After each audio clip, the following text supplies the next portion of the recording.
湾烘焙发展协会邀请到台南在地企业共同来举办烘焙技术的分享会，要来提升烘焙产业的实力。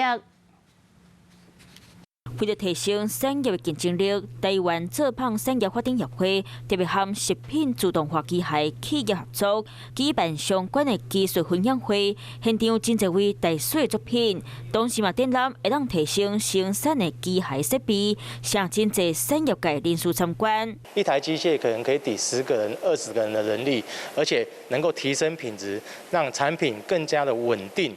而且产量提升，透过自动化机械来提升生产的效率，免惊人力无够的问题。同时，现场嘛邀请3位大师制作招牌棒，让大咖业者拢感觉真厉害。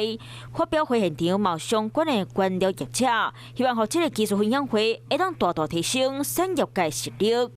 Hello， 大家好，我是乃瑜，要教给大家2个任务。第一个，华视新闻的脸书专页，你按赞了吗？还有华视新闻的 YouTube 频道，赶紧订阅起来，还要记得按赞，开启小铃铛哦。